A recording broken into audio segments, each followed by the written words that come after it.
Ako nga pala si Cleo, 26 years old na 26 years old na ako ngayon at bunso sa 3 magkakapatid. Hindi kami mayaman pero kahit papaano naman ay nakakaraos kami sa araw-araw. At ngayon nga ay unti-unti nang gumiginhawa ang buhay namin. Salamat na lamang talaga sa kasipagan ng kuya namin na si Kuya Elvis. Hindi naging maganda ang pagsasama ng mga magulang namin at bago pa nga ako tumungtong ng high school ay nauwi na silang dalawa sa hiwalayan. Mula noon ay wala na kaming naging balita pa kay Papa. Nasa college na noon si Kuya Elvis at minabuti niyang mag-working student para makatulong kay Mama. Silang dalawa ang naging magkatuwang sa pagpapaaral sa amin ni Ate Era. Pagka-graduate ni Kuya Elvis ay nakahanap agad siya ng magandang trabaho at makalipas lamang ang 2 taon ay si Ate Era naman ang nakapagtapos sa kolehiyo. Mula noon ay sinalunan lang dalawa ang mga gastusin sa bahay at para sa pag-aaral ko. Hindi naman sila masyadong nahirapan sa pagpapaaral sa akin dahil nakakuha ko ng scholarship nung college. Swabe na sana ang takbo ng lahat. Ang plano ko sana ay magtrabaho agad pagka-graduate ko. Pero hindi pa man nangyayari yun, ay nagkaroon na ng maraming sakit si Mama. Wala nang ibang pwedeng mag-alaga sa kanya kundi kaming magkakapatid lamang. At dahil nagtatrabaho sa malalayong lugar sila Kuya Elvis at Ate Era, ay ako ang natoka para bantayan at alagaan ang mama namin na may sakit.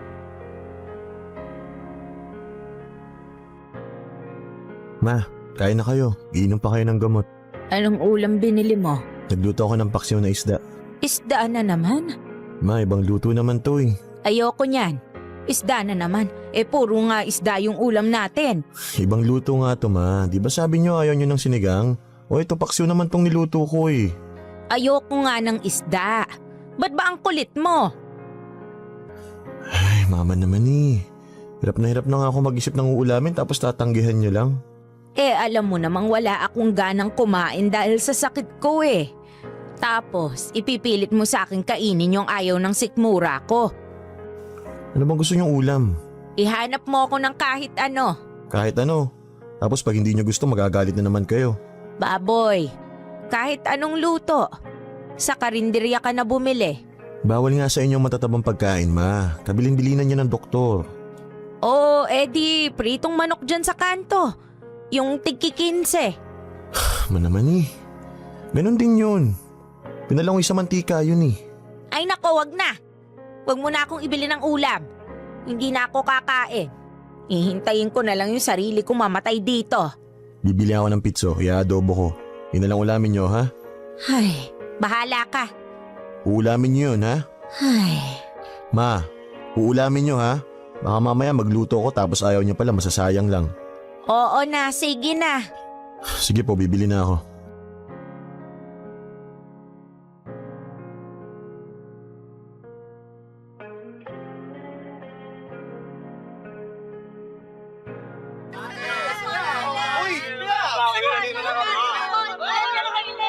Ako, sarado na yung pinagbibilan ko ng manok, ha? Di bali, hanap na lang ako sa iba. Si Kuya tumatawag. Hello, Kuya? Hello, Cleo. Tumawag sa akin si Era. Hello, Kuya. Sorry, hindi kita marinig. Wait, tatabi lang ako. Nasa palengke kasi ako ngayon eh, maingay. Okay. Hello, Kuya. Hello, naririnig mo na ako? Ayan, Kuya, okay na. Okay, good. Tumawag sa akin si Era. Nagdadrama na naman daw si Mama sa kanya. May nangyari ba dyan? Ay nako, namimili kasi ng ulam eh. O bakit? Ano bang pinapaulam mo sa kanya? Paksiw na isda. Ayaw niya? Ayaw. O sige, ihanap mo na lang ng iba. Ito nga Kuya eh, nasa palengke ako ngayon. Magluluto na lang ako ng panibago. Manok naman. Pagpasensyahan mo na muna. Tiis-tiis lang. Alam mo namang ikaw lang ang mapagkakatiwalaan namin na mag-aalaga kay Mama eh. Ano pa nga ba? Basta kapag may kailangan kayo, sabihin mo lang ha. Kami ang bahala sa lahat. Okay Kuya. Cleo, alam ko hindi madaling alagaan si Mama. Kaya nga nagpapasalamat kami at napagtsatsagaan mo siya. Kahit papano, panatag kami na nakakapagtrabaho sa malayo. Kuya, gusto ko na nga sana makapagtrabaho din para magkaroon din ako ng sarili kong pera. Huwag mo muna isipin yon. Wala kang dapat ipag-alala. Hindi ka namin pababayaan ni Era. Pag may kailangan ka o pag may gusto kang bilhin, basta magsabi ka lang, ha? Sige kuya. Sa'yo lang namin pwedeng ipagkatiwala si Mama Kaya sana habaan mo pa yung pasensya mo sa kanya. Huwag kang magalala. Kami ang bahala ni Era sa'yo. Kahit anong kailangan mo, ibibigay namin. Basta alagaan mo lang si Mama at huwag na huwag mong pababayaan, ha? Dahil nga maganda na ang takbo ng career nila Kuya Elvis at Ate Era, ako na lamang ang pinakiusapan nila na magbantay sa nanay namin. Wala namang kaso sa atin yun. Dahil nangako naman sila na sila muna ang bahala pagdating sa mga gastusin namin sa bahay. At pati na rin sa mga personal kong pangangailangan. Tinupad nila ang mga pangako nila na hindi nila ako papabayaan. Kahit na wala akong trabaho ay nakakahingi ako sa kanila ng panggastos para sa sarili ko. Binibigyan nila ako ng pambili ng mga bagong damit, masasarap na pagkain at mga simpleng luho kagaya ng cellphone at pang-load sa cellphone. Bilang ganti naman sa lahat ng pabor na ibinibigay nila Kuya at Ate, ay sinisiguro kong naaalagaan ko ng tama ang mama namin at naibibigay sa kanyang atensyon na kailangan niya. Kahit nga paminsan-minsan ay medyo mahirap na siyang pakisamahan. Sinunod ko ang lahat ng payo ng doktor lalong-lalo na sa pagpili ng mga pagkain na ihahain para kay Mama. Madalas nagiging dahilan pa yon ng hindi kaming pagkakaunawaan dahil medyo mapili si Mama sa pagkain.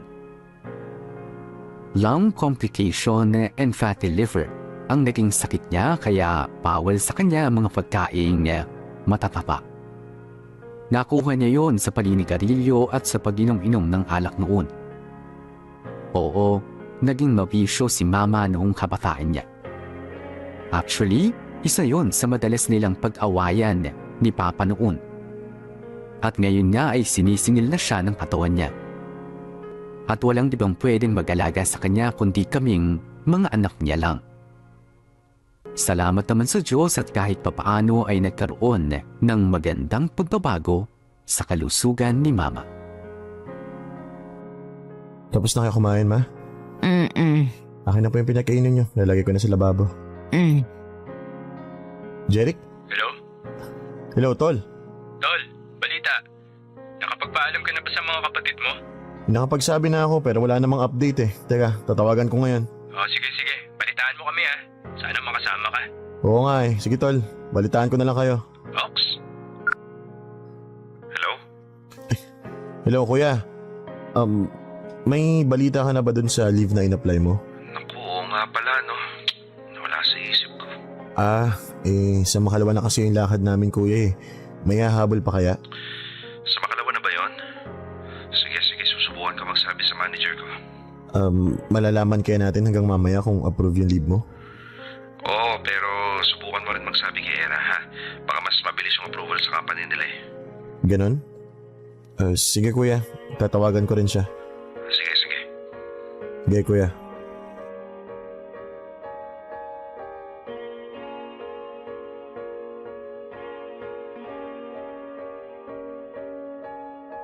Hello, Cleo? Te, May kailangan ka ba? ano kasi tatanong ko lang sana kung pwede ka bang mag-leave sa makalawa? Leave? Bakit? May lahad kasi kami nila Jeric overnight sana. Baka pwede ka munang umuwi para may magbantay kay Mama. Naku, mukhang malabo, Cleo. Month end kasi ngayon madaming reports. Mahirap mag-leave. Ganun ba? Pero tatry ko pa rin. Kaso, hindi yun sure, ha? Sige ate, pakibalitaan mo na lang ako. Sige.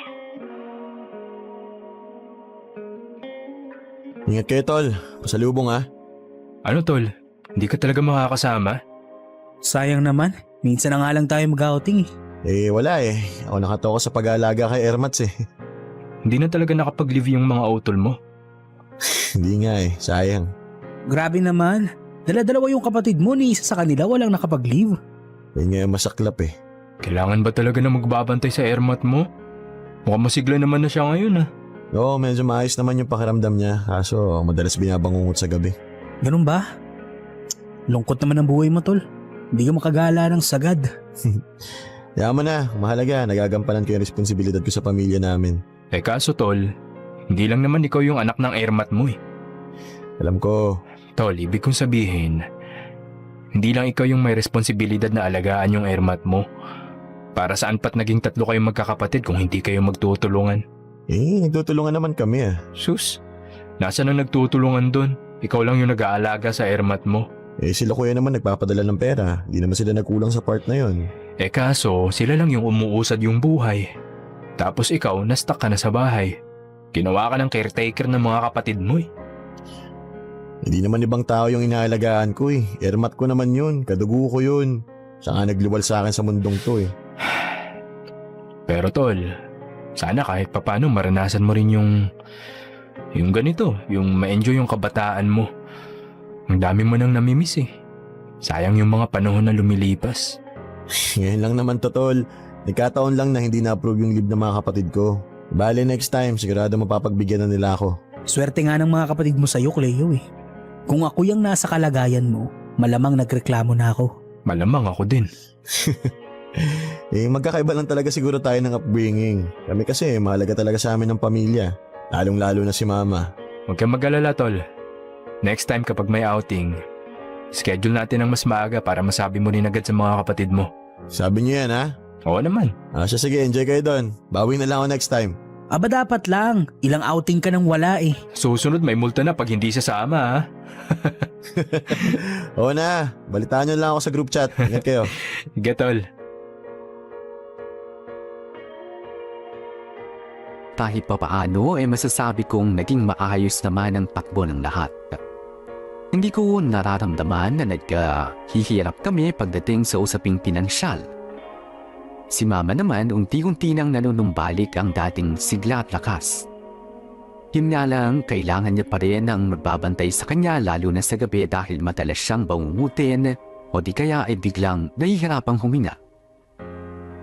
Alam kong maganda ang nagiging resulta ng pag-aalaga ko kay mama pero kailangan pa rin niya ako. Kaya kahit na gusto ko nang mag-umpisa sa pagbuo ng sarili kong career, wala akong choice kundi magstay sa bahay at gampanan ang responsibilidad na iniwan sa akin ng mga kapatid kong sina Kuya Elvis at si Ate Era. Ayos lang naman sana sa akin ang mag-alaga sa nanay ko sa isip-isip ko. Wala pa ito kumpara sa lahat ng naging sakripisyo ni Mama sa pag-aalaga sa amin noong mga kabataan pa namin. Kaya lang, unti-unti ko lang nararamdaman na para bang ang dami kong mga namimiss. Para bang ang dami kong mga oportunidad na napalalampas dahil nasa bahay lamang ako sa halip na mag-umpisa na ako sa pagbuo ng future ko.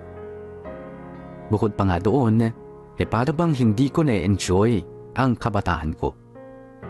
Hindi ako nakakapamasyal gaya ng ibang mga kasingidad ko. Nag-uumpisa na akong mainggit sa kanila sa totoo lang.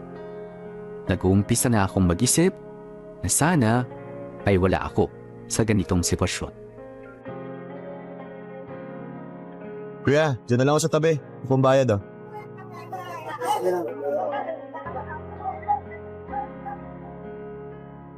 Ako, mag-aalas 7 na pala. Pagluto na nga ng ulam.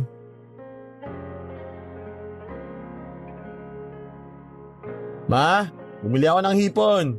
Anong gusto niyong luto? Ma! Hindi sumasagot yun. Ako sa kwarto. Ma! Kaya naman pala Wala naman pala siya dito sa kwarto niya Saan ay nagpunta yun? Tawagan nga. Hello? Hello ma, nasaan kayo? Nandito lang sa malapit. Saan nga? Gabi na. Makikita niyo pa ba yung dadaanan niyo? Basta, kaya ko nang umuwi. Huwag ka nang mag-alala sa akin. Ano oras kayo uuwi? Pauwi na rin ako. Okay. Kaya ako na nga muna siya. Nagluluto na lang muna ako ng ulam. Yun, okay na to. Sakto-sakto lang yung asim. Nakaya si Mama, ba't di pa umuwi yun? Hello? Hello Ma, nasaan na kayo? Nandito nga lang sa malapit.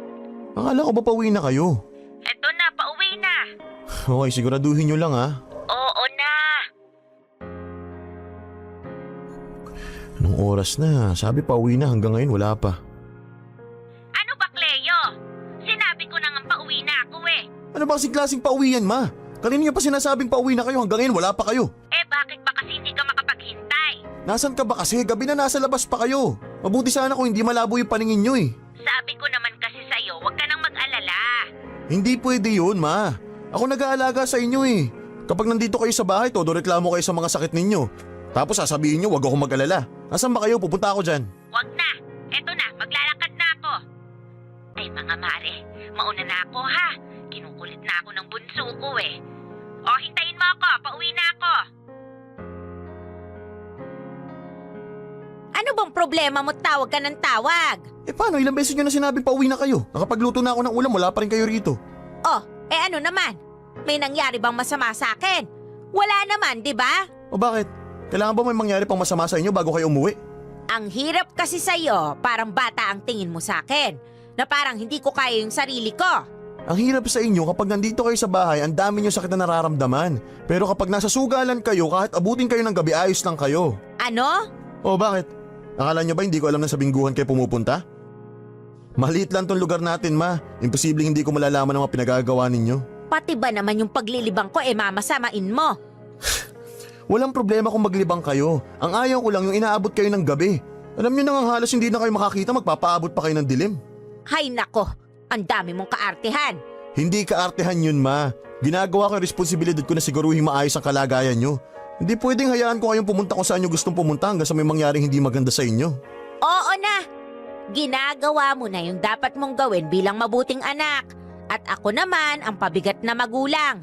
Naiintindihan ko na yung gusto mong iparating. Ma, ayoko magalit sa inyo. Pero sa totoo lang, nakakapagod din gampanan yung obligasyon ko alagaan kayo eh. Kaya sana naman wag nyo nang masamain yung mga ginagawa ko. Sana wag nyo iparamdam na baliwala lahat ng sakripisyo ko. Noong time na yon ay hindi ko napigilan ang sarili kong ilabas ang lahat ng sama ng loob ko kay Mama. Ewan ko ba? Siguro nagkapatong-patong na rin lahat ng inis ko sa kanya at ang inis ko sa sitwasyon na kinalalagyan ko noon.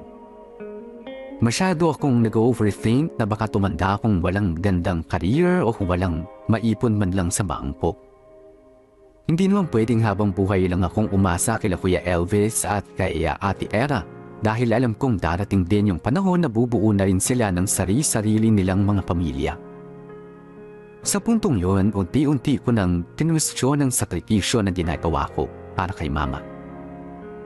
Worth it ba nakalimutan ko pansamantala ang sarili ko at ituon ang atensyon kay Mama? Hindi ba masyado ng maraming panahon ang nawawala para sa akin? Alam kong hindi maganda na mag-isip ako ng ganito, pero dahil sa mga ipinapakita ni Mama sa akin mismo, ay nadadagdagan lang ang mga dahilan ko na pagdudahan ang mga sakripisyong ginagawa ko. Matagal kong kinimkim ang lahat ng nararamdaman. Hindi ko naman kasi pwedeng sabihin lahat ng yon kay Mama dahil may pagka-sensitive na rin siya. Madali niyang dinaramdam ang mga simpleng bagay. Nabibigyan niya ng kung ano-anong kahulugan ng kahit na konting salitang sabihin ko. Dala na rin siguro yon ng tatandaan at pagkakaroon ng sakit. Hindi rin naman ako makapagsabi ng nararamdaman ko kila Kuya Elvis at Ate Era dahil ayokong ma-misinterpret nila ako. Naghintay na lamang muna ako ng mas magandang pagkakataon para mapag-usapan namin ng masinsinan ang lahat. Sa ngayon, hanggat nandito ako sa sitwasyon na ito, ay gagampanan ko ng maayos ang responsibilidad ko. Kahit na alam kong ako mismo ay nangangailangan din ng pag-aalaga at ng paggabay. Mahirap ang sitwasyon ko. Pero alam ko rin naman na hindi lang ako ang nakakaranas ng hirap sa pamilya namin. Alam kong hindi rin madali para kila Kuya Elvis at Ate Era ang magtrabaho sa mga malalayong lugar. At mas lalong hindi madali para kay mama ang makaramdam ng iba't ibang sakit at komplikasyon. Lahat kami ay biktima ng kasalukuyang sitwasyon. Kung tutuusin niya, kahit papano ay maswerte pa rin kami dahil hindi na namin kailangan magmakaawa o lumapit sa kung sino-sino para lang humingi ng tulong. Sapat nang nagdadamayan at nagtutulungan kami, kaya nairaraos namin ang mga problema sa loob ng pamilya namin. At isa pa, nakakasiguro naman ako na kung sasabihin ko ng maayos ang problema ko sa mga kapatid ko, ay pakikinggan nila ako. Yun lang talaga ang kailangan ko eh. Isang magandang tiyempo para makausap sila at masabi sa kanila ang kung anumang gumugulo sa isipan ko sa ngayon. Sa dinami-rami ng nakikita at narinig kong kwento tungkol sa mga taong lumaki ng ulila, ay maswerte pa rin akong mabigyan ng pagkakataon na maalagaan ang mama ko sa kanyang pagtanda. Yun ang itinatak ko sa isipan ko. Pero kahit anong gawin kong pangungumbinse sa sarili ko, hindi ko talaga maiwasang isipin na sana ay mas malaya ako ngayon. Sana may pagkakataon pa akong gawin ang anumang gustuhin kong gawin. Cleo, matagal pa ba kayo? Doon na kuya. Sarah, Ewan ko. Eto na. ba't ang dami mo yata dala? Nagdala na ako ng ekstrang damit. Alam mo naman yung si Tita Becca, mahilig magpa-sleepover yun. O siya, sumakay na kayo para makaalis na tayo. Teka, si mama nandiyan na sa kotse? Wala pa eh, tawagan mo nga. Ma! Ma! Oh, Tara na, ikaw na lang hinihintay. kayo na lang ang pumunta, hindi na ako sasama. Ma, hindi pwede. Sino may iwan dito kasama mo? Kaya ko nang mag-isa. Mama talaga oh. Teka, kakausapin ko lang saglit. Teka kuya, sama ako. Ma, magbihis ka na. Ikaw na lang hinihintay namin. Hindi na nga ako sasama. Hindi nga kasi pwede. Hinihintay tayo ni Tita Becca. Doon lahat tayo. Oh, bakit mo ako pinagtataasan ng boses? Hirap niyong kausap eh.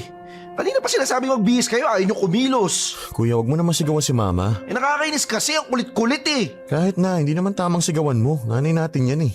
O di sige. Ikaw kung mausap. Bahala kayo dyan. Ma, tara na po. Tutulungan ko kayo mag-ayos ng susuotin niyo. Kung pagtaasan ako ng boses, ganun-ganun na lang. Porket matanda na ako. Sakit na ng ulo yung tingin niyo sa akin. Ma, hindi po. Ganun lang talaga si kuya. Madaling uminit ang ulo. Kasi laging pagod sa trabaho yun eh. Hayaan niyo po kakausapin ko. Kakausapin mo. Tapos ano? Ako na naman yung pag-uusapan ninyo. Kung ano-ano na naman yung sasabihin ninyo tungkol sa akin. Di ma, papagalitan ko si kuya. Di kanya dapat ganun kausapin. Pero sa ngayon, tumayo na muna kayo dyan para makalis na tayo. Miss na kayo ni Tita Becca eh. Palagi niya kayong kinakumusta sa akin. Nakakausap mo ang Tita Becca mo? Opo, sa chat. Kaya hindi pwedeng hindi kayo sumama sa amin. Minsan sa isang taon na nga lang mag-birthday yung kapatid nyo, hindi pa kayo pupunta. Ay, kung ganyan sana makipag-usap ang kuya mo. Baka kanina pa ako nagbihes. Yun, sasama na kayo. Ayaw mo ba? O syempre gusto, tara na.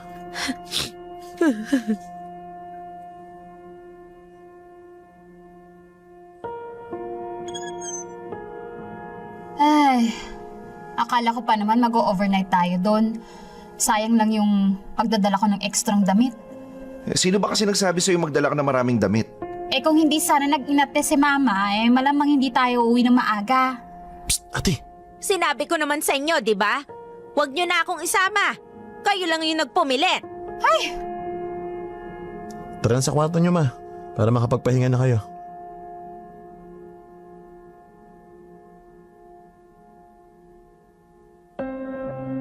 O ayan, kung may kailangan kayo, sabihan nyo lang ako ha. Uy, si Jeric. Hello, Tol. Tol, nakita ko yung sasakyan ng kuya mo ah. Nandyan sila ngayon? Oo, Tol. Nasabi mo na. Ang alin? Sira, nakalimutan mo na naman. May Batangas tayo, next month na yun. Gagi ko nga pala, nawala na naman sa isip ko. Sabihin mo na hanggang hanggat nandyan sila para makapagpaalam ka ng maayos. Para makapag-apply na rin sila ng leave sa trabaho. Sige tol, salamat sa pagpapaalala ha. Anytime. Balitaan mo kami Ge tol. Te, pwede ba kayo mag-leave sa trabaho nyo next month? Naku, hindi pwede.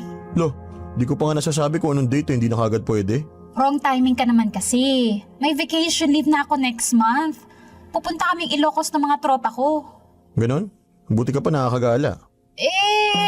Si Kuya Elvis na lang yung tanungin mo. Ano yun? Anong tatanungin? Kuya, may Batangas kasi kami next month Baka naman pwede kayong umuwi ng saglit para may magbantay kay mama. Next month? Anong date? 24 hanggang 25 sana.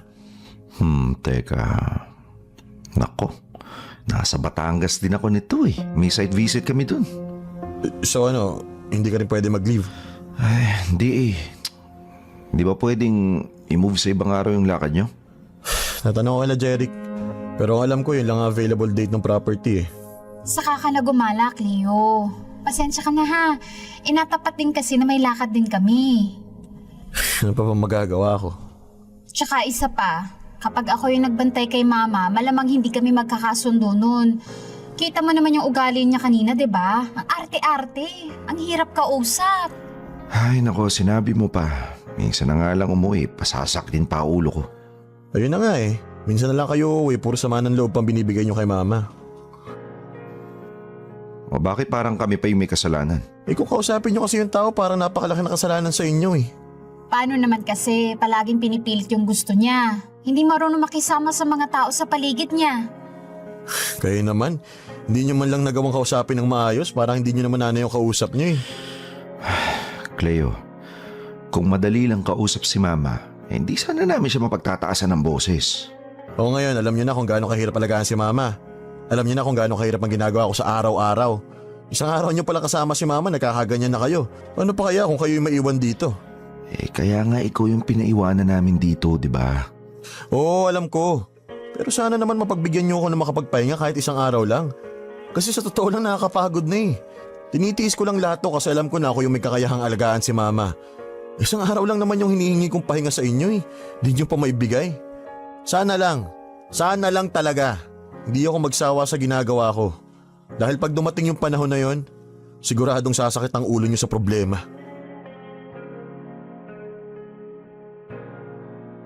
Sa araw-araw na ginawa ng Diyos na kasama ko ang mama ko, ay hindi ko na rin namamalayan na mas lalo akong napapalapit sa kanya.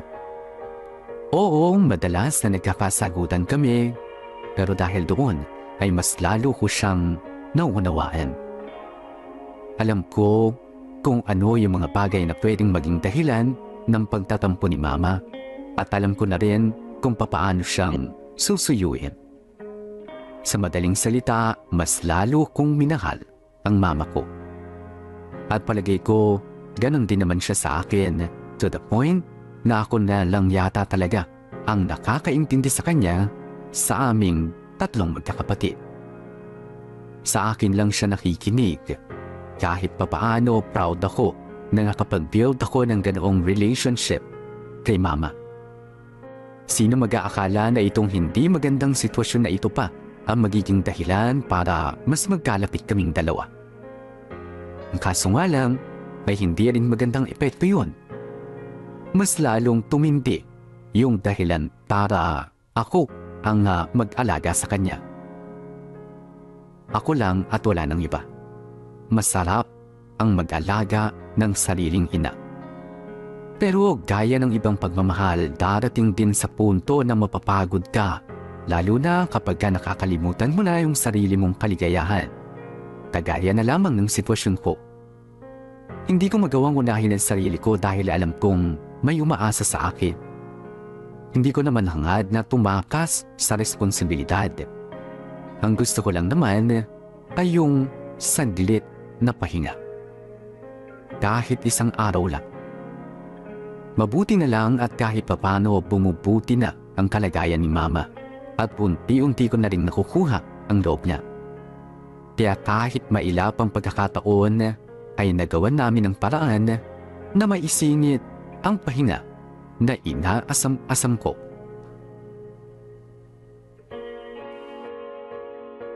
Wala ba ako nakalimutan? Naku, sila Jeric na yata yan. Makalabas na nga. Ma, una na po ako ha. Basta pag may kailangan kayo, tumawag lang kayo dyan sa kapitbahay ha. Nagbili naman ako sa kanila eh. O sige, mag-enjoy kayo doon. Opo ma, tatawag ako pag nasa Batangas na po kami. O sige. Bye po.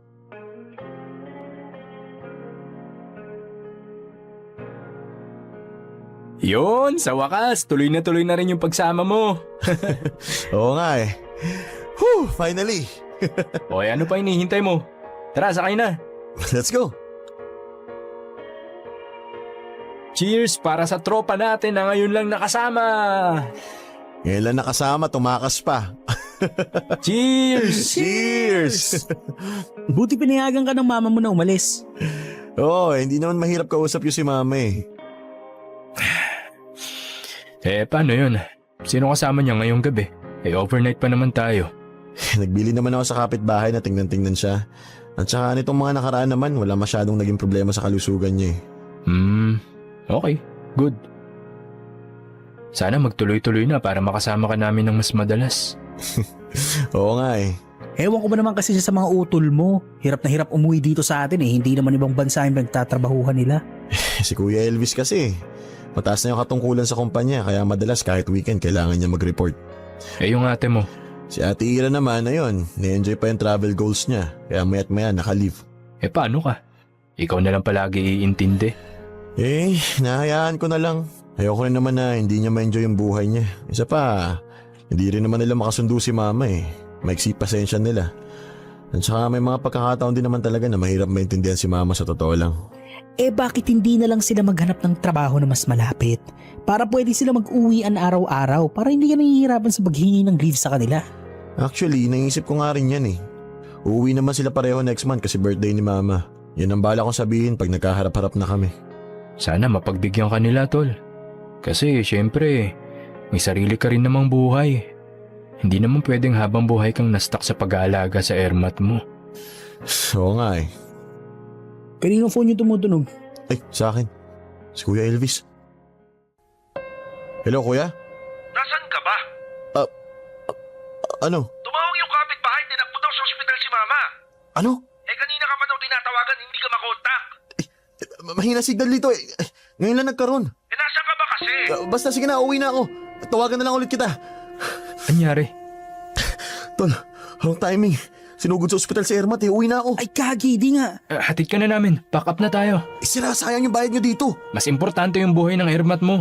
Tara na.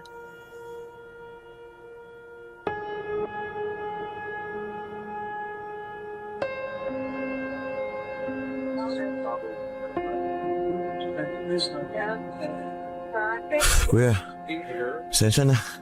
Di ko naman nakalain na ngayon susumpungin ng sakit si mama eh. Ilang linggo na niya hindi nararamdaman. Ngayon na lang ulit. Kung nandun ka sana para alalayan siya, di na sana siya tinakbo sa ospital. Paano kung walang kapitbahay tayong nagmamalasakit? Baka kung paano na si mama. Kung walang kapitbahay na mapagbibilinan, hindi ko naman siya iiwan eh.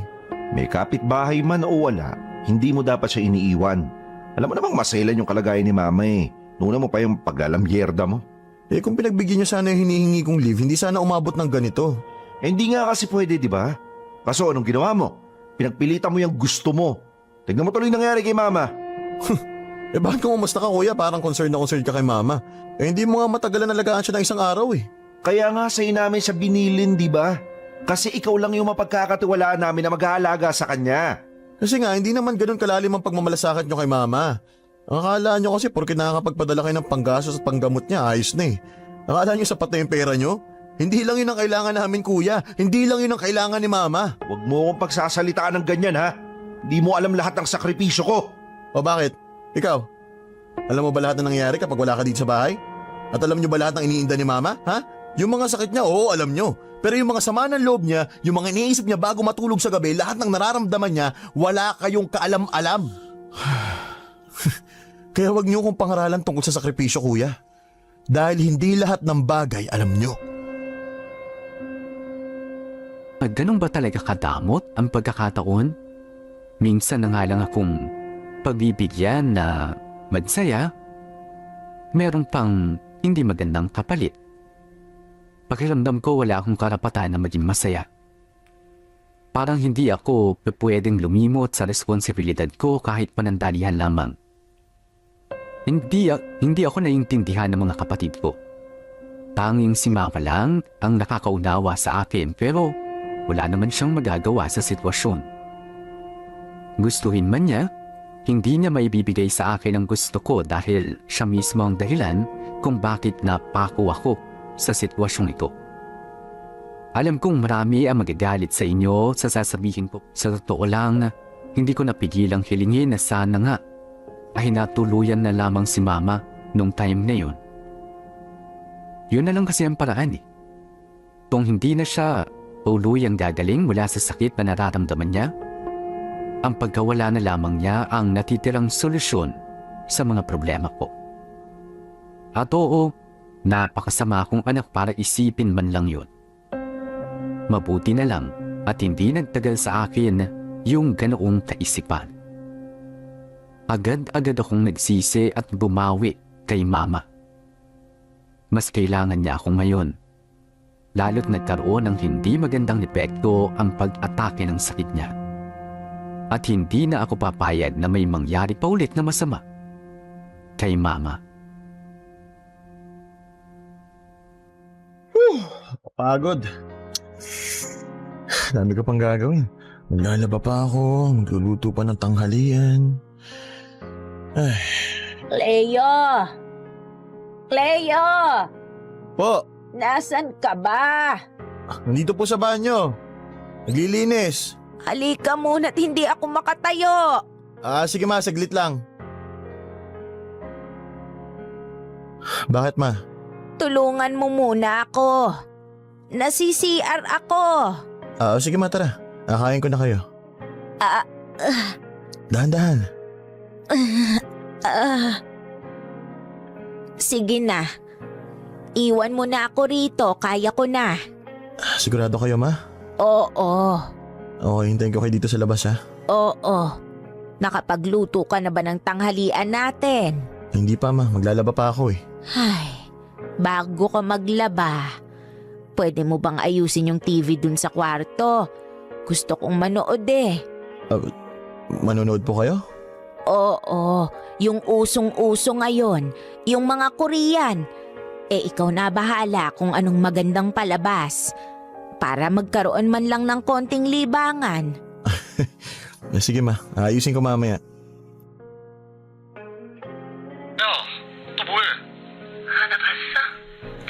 O yan ma, okay na, pwede na kayo manood. Yan ba yung pinapanood ng Tita Becca mo? Oo ma, trending na trending yan ngayon. Sige ma, nood muna kayo dyan ha. Maglalaba lang muna ako. Tapos magluluto ako ng tanghalian natin. Dadalan ko na lang kayo dito kapag luto na ha. Cleo. Bakit ma? Ay, nahihirapan ka ba? 이거 다이아몬드거든. 그게 다이아몬드야? Po? 그게 다이아몬드. Nahihirapan ka ba sa pag-aalaga sa akin? Bakit nyo naman po natanong yan? Kasi, ang bata-bata mo pa. Napako ka na sa pag-aalaga sa akin. Sa halip na enjoyin mo yung kabataan mo. Eto ka, hirap na hirap sa mga gawain dito sa bahay. Pati na sa pagbabantay sa akin. Wala namang kaso sa akin yun ma. Alam kong hindi ka lang nakakapagreklamo, pero ang totoo, gustong-gusto mo nang makalaya sa obligasyon. Alam kong hindi ka lang makapagreklamo, pero ang totoo, gustong-gusto mo nang makalaya sa obligasyon. Pero, Cleo, anak, Po, huwag kang magsasawa sa akin, ha? ma, Habaan mo pa ang pasensya mo sa akin, nak. Konting tiis na lang. Matanda na rin naman ako eh. Malapit na rin akong mamatay. ma, huwag niyo na sabihin yan. Huwag mo akong iiwan, anak, ha? Takot akong mag-isa. Ma, hindi ko mo kayo iiwan. Nandito lang ako. Salamat anak. Sila kuya at ate mo kasi iniwan na ako eh. Pinaubayan na nila ako sa iyo. Ayaw na nila sa akin kasi matanda na ako. Mahirap na akong alagaan. Hindi totoo yan, Ma. Kailangan lang nilang maghanap buhay para matustos yung pangangailangan natin dito sa bahay. Alam ko. Pero hindi naman ako tanga, anak. Alam kong umiiwas lang din sila sa obligasyon na alagaan ako. Hindi ko naman sila masisisi. Kasi mahirap nga naman talagang mag-alaga ng matanda. Lalo na yung kagaya ko na magulong kausap. Pero salamat kasi nandyan ka.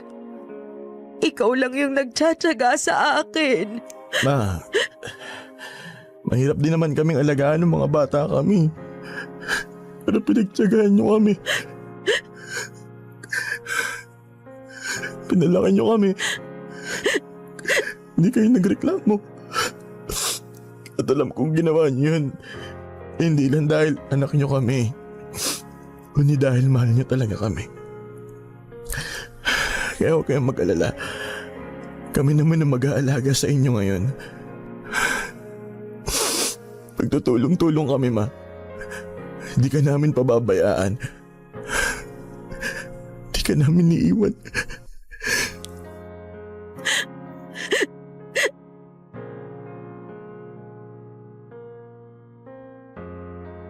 Parang tinutusok ng karayom ang puso ko habang naririnig ang mga salitang yun na nanggagaling kay Mama.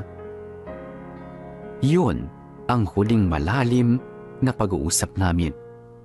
At yun din ang ala-alang bumabalik-balik sa akin sa tuwing namimiss ko si Mama.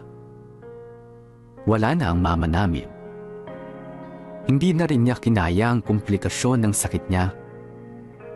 Palagi nang sumasakit ang dibdib niya at nahihirapang huminga. Tumalang na rin kasi ang pagpapacheck up namin lalo noon nakasagsagan ng COVID-19 pandemic. Dahil natatakot kami na baka mahawa siya sa ibang may sakit. Kaso nga lang, doon na rin tuluyang bumigay ang resistensya ng mama ko. Siguro may mga kagaya ko na na-stuck sa pag-aalaga ng magulang na may sakit, karamdaman. At baka lang kailangan din nilang mapakinggan ito para ipaalaala sa kanila kung gaano kaimportante, kung gaano kahalaga ang mga huling sandali ng mga magulang natin. Hindi ako isang perpektong anak. Pero habang buhay kong babaunin yung alaala na naalagaan ko ang mama ko hanggang sa pinakahuling sandali niya sa mundo. May pagmamalaki kong hindi siya namatay ng mag-isa dahil kasama niya ako sa tabi niya. Hindi naging maganda yung sitwasyon noong nagkasakit siya pero yun na rin ang pinagkukunan ko ng inspirasyon para pagbutihin ngayon ang trabahong meron ako.